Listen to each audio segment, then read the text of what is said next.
21वीं सदी में हमारे रोजमर्रा के जीवन का स्वरूप एकदम बदल गया है। मानसिक क्लेश, तनाव, काम का बोझ, इसमें से कोई ना कोई परेशानी हर एक के जीवन में कहीं ना कहीं जरूर मौजूद है। हम आपके लिए लाए हैं ज्ञान और गतिविधियों की अनोखी श्रृंखला, जिसकी मदद से आपको मिलेगी शारीरिक और मानसिक शक्ति, यानी कि आप आज की जिंदगी की मुश्किलों का सामना बेहतर ढंग से कर सकेंगे। So join us and let go.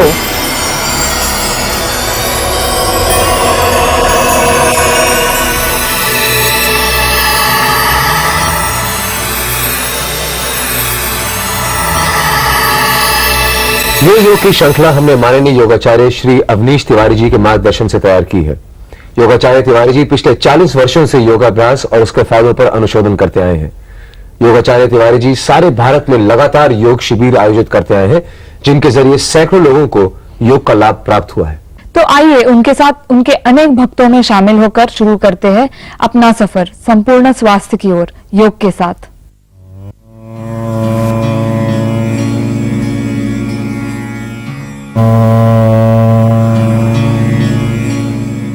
योगाचार्य Shri Awanish Tiwari ji पिछले 40 वर्षों से योगा के क्षेत्र से जुड़े हुए हैं।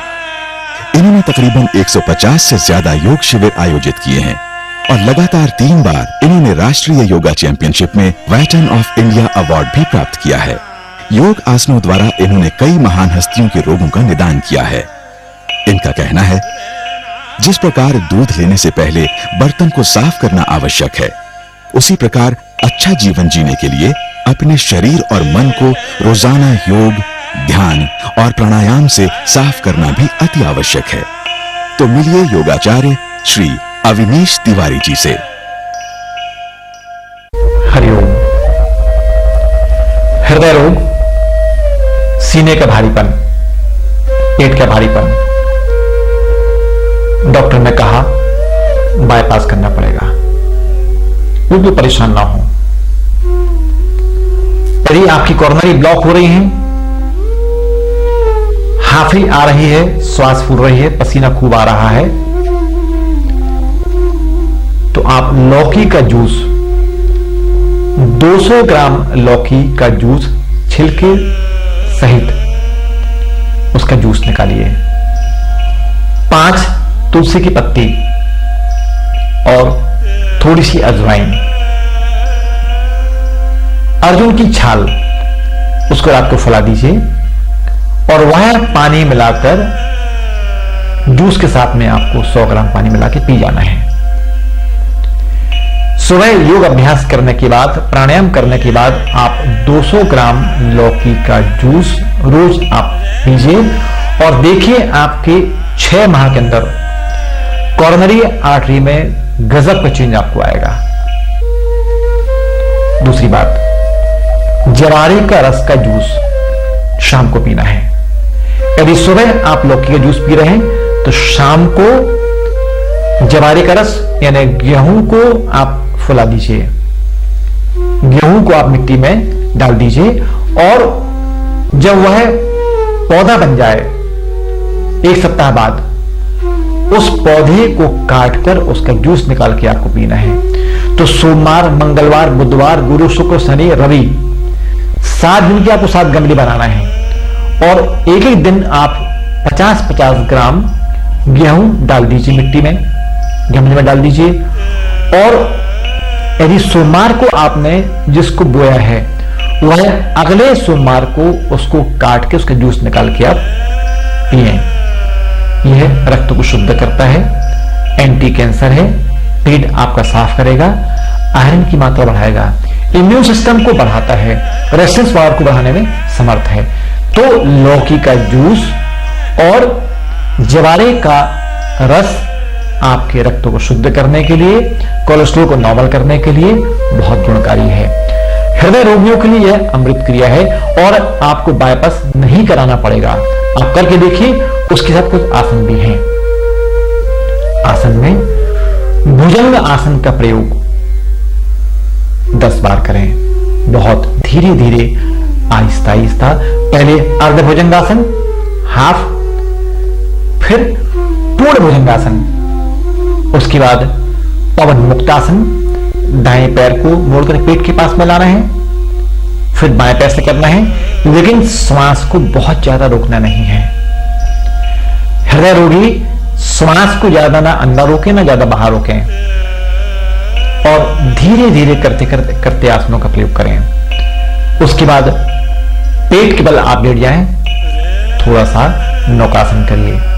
पेट के बल लेटकर दोनों हाथ को सामने खींचें, दोनों पैर पीछे खींचें और नाभि केवल संपूर्ण आकृति को बैलेंस करना है। इसका नाम है नौक आसन।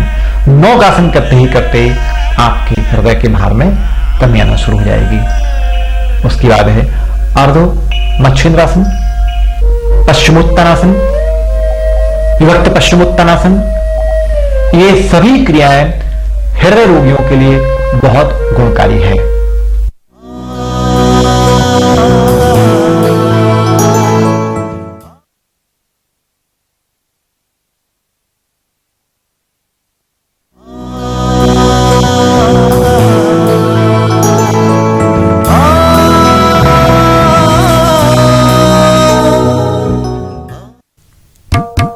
पश्चिमोत्तानासन। पश्चिमोत्तानासन में रस्सी को पंजे में फंसा लीजिए।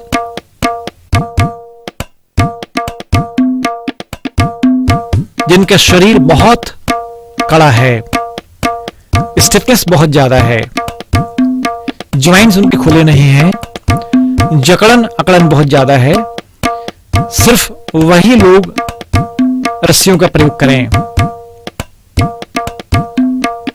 माथा घुटने में छुलाएं, पंजों को अपनी तरफ खींचने का अभ्यास करिए।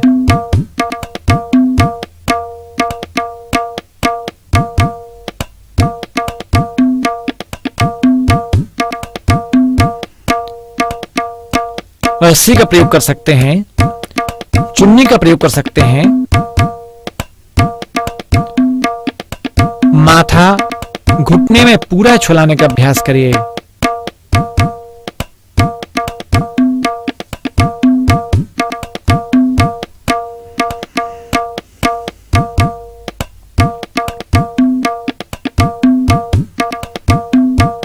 इस आसन का अभ्यास 5 बार रोज करना चाहिए।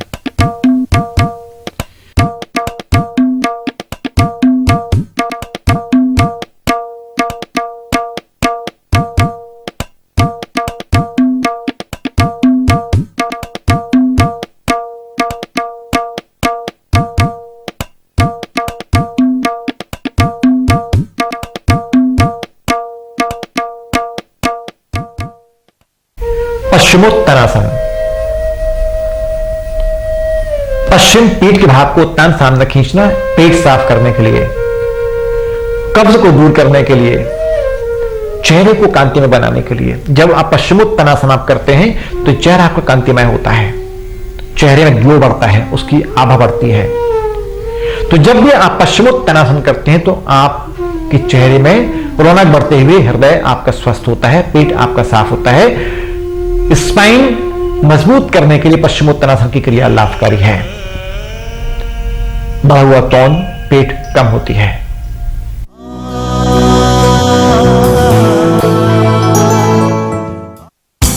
ऊष्ठ आसन।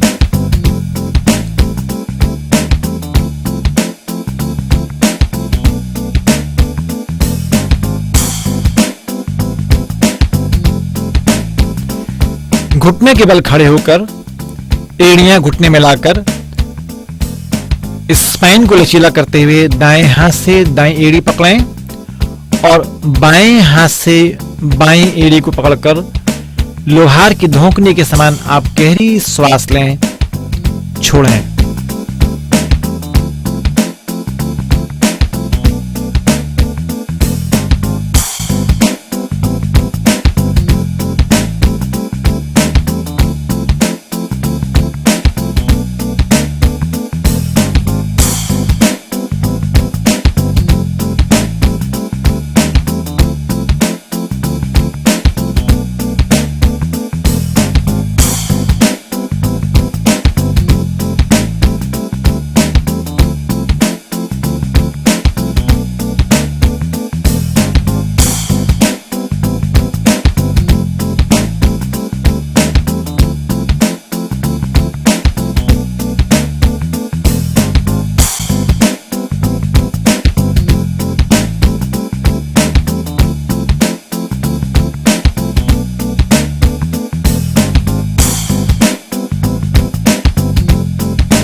ऊष्ठ आसन। घुटने के बल खड़े होकर दाएं हाथ से दाएं एड़ी और बाएं हाथ से बाएं एड़ी पकड़ते हैं। सिर पीछे झुका रहता है। सर्वांगासन करने के बाद इस आसन को करना ही चाहिए। सीने का भार कम होता है, कमर की तकलीफ, गर्दन की तकलीफ आपकी कम होती है, थायराइड ग्लैंड्स आपकी नॉर्मल होती है, T3, T4, TSH आपका सामान्य होता है, पेट आपका साफ होता है। शरीर के हार्मोन्स को नियंत्रित करने के लिए यह क्रिया गुणकारी है।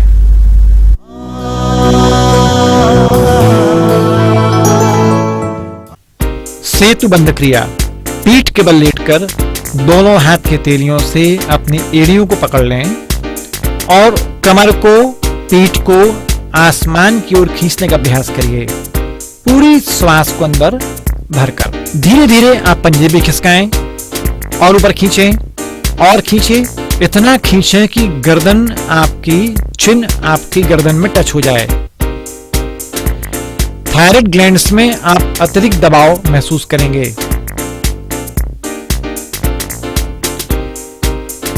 एड़ियां जितनी कस के आप पकड़ेंगे उतना ज्यादा चेस्ट और पेट की मसल्स को आप ऊपर खींच पाएंगे। इस क्रिया को 5 बार करें और 30 सेकंड तक प्रत्येक क्रिया में आपको रुकना है, श्वास को सामान्य करने के बाद।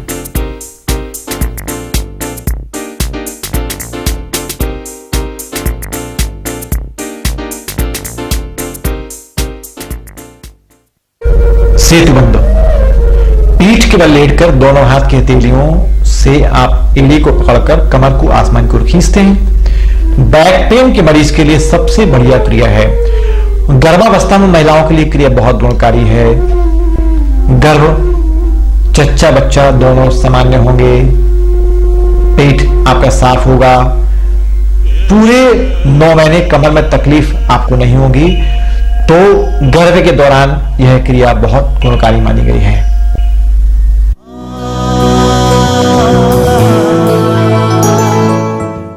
प्राणायाम करने के लिए कुछ 3 बातें बताई हुई हैं। पूरक, रेचक और कुंभक, 3 क्रियाएं हैं। श्वास को लेना, श्वास को रोकना और श्वास को छोड़ना। इस पर योग दर्शन क्या कहता है? प्राणापान समायोग प्राणायाम इति ऋतः प्राणायाम इति ही प्रोक्तो पूरक रेचक कुंभको। जब आप प्राणायाम का प्रयोग करते हैं तो प्राणायाम का प्रयोग करते करते आपके अंदर 5 प्राण होते हैं। 5 प्राण। हृदय में प्राण, गुदा में अपान, नाभि में समान, कंठ में उदान और संपूर्ण शरीर के कोशिकाओं में व्यान प्राण होते हैं। तो जब आप 5 प्राणों को नियंत्रित करना होता है, उस दौरान जब कुंभक लगाते हैं, श्वास को लेना, रोकना, छोड़ना, लेना, रोकना, छोड़ना, उस दौरान प्राण अपान में समाहित होते हैं। प्राणापान समायोग प्राणापान इति ऋतः प्राणापान समायोग प्राणायाम इति ऋतः और प्राणायाम इति प्रोक्तो पूरक रेचक कुंभक। जब आप तीनों बंद लगाते हैं, कुंभक लगाते हैं, श्वास को रोकते हैं, उस दौरान हृदय के प्राण अपान में समाहित होकर समान में मिलकर उदान को प्राप्त होते हुए संपूर्ण ज्ञान में फैल जाते हैं। यानी 5 प्राणों को एकाकार करने के लिए कुंभक प्राणायाम, कुंभक की क्रियाएं बहुत गुणकारी हैं, बहुत लाभकारी हैं। बाएं हाथ दाएं कोहनी के नीचे मुद्रा बनी हुई, फिर बाएं छिद्र आपका बंद, दाएं नासिका खुली हुई। लोहार के धोंकने के समान आपको केवल श्वास लेना है, छोड़ना है। यह क्रिया लगातार आपको करना है।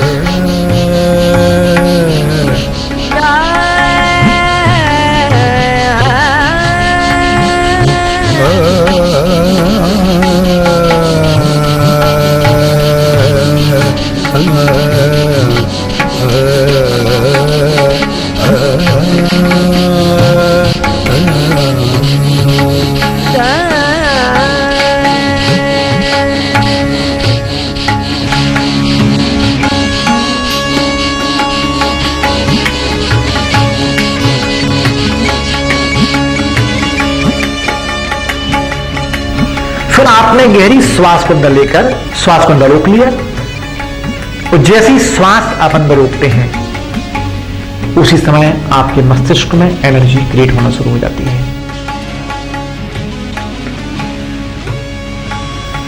दाएं छिद्र आपके बंद और बाईं नाक से लोहार के धोंकने के समान आपको केवल श्वास लेना है, छोड़ना है।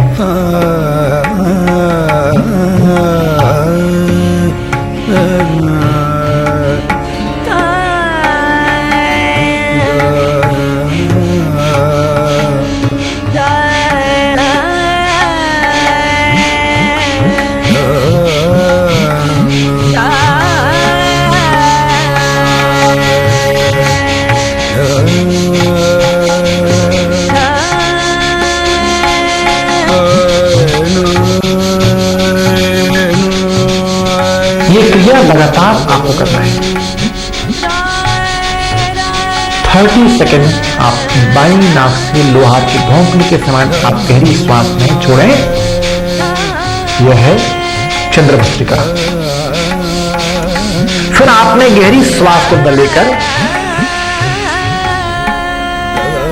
श्वास को अंदर रोक लिया,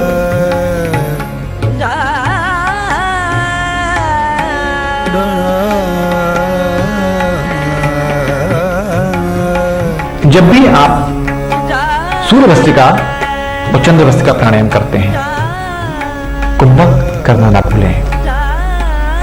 अंतः कुंभक, श्वास को अंदर रोकना, अभ्यंतर कुंभक, श्वास को बाहर रोकना, बाह्यंतर कुंभक। जब दोनों अंतर कुंभक और बाह्य कुंभक आप लगाते हैं, तब आपके अंदर प्राणों की स्थिरता आती है, तब प्राण आपके स्थिर होते हैं। यानी कुंभक आपके लिए अमृत है, स्टोरेज है आपका, और वह स्टोरेज आपको 24 घंटे आपके तनाव को दूर करता है।